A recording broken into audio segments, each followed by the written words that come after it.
जय जगन्नाथ जय श्रीराम सांग मैंने आज बहुत दिन पर गोटे भिडियो करुच्ची भिडियोटा फास्ट लास्ट देखो गोटे छोट भिडियोटे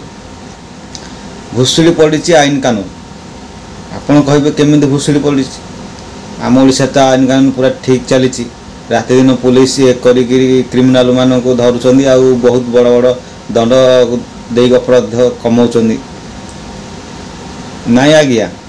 जदि एमती होता आज गोटे लोक कि पुरुष लोक कि स्त्री लोक एकुटिया सुनसान रास्तार मध्य भलरे जीवा आसिया करि पारंदा सुरक्षा रे जाई पारंदा किंतु सेमिति हेई पारु नाही। दीर्घ 75 वर्ष हो गला आईन कानून एते ढिला जे डकायत चोर खुनी आसामी माने भय करूना दिन दीपहरे पुलिस स्टेशन साइड रे हाणी दौन पुलिस जानी पारुन गाँ गंडा मध्य एते हणाकटा होची चोरी डकायत होची अपहरण केस होची बलात्कार होची पुलिस एथिरे विफल आ ओडिशा सरकार मध्य विफल जी मेन हमर मोहन महर्जी सरकार अछंदी से साधारण घर परिवार आसीथिले मध्य से गृह विभाग भलरे चलै पारु नाहंती। आमर जी आईन मंत्री अच्छा पृथ्वीराज हरिचंदन से केवल भुवनेश्वर घर आगे ही बैठ दौरान केबे जेबे ठारू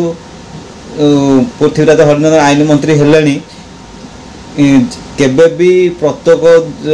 जिले में आसिक प्रत्येक ब्लॉक जी ब्लॉक जी पुलिस स्टेशन अच्छी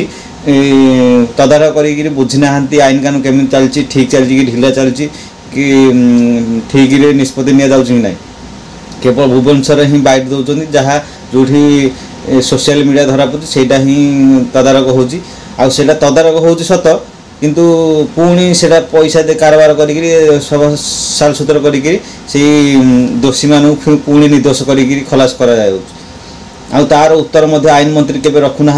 ओडिशा सरकार मध्य रखुना से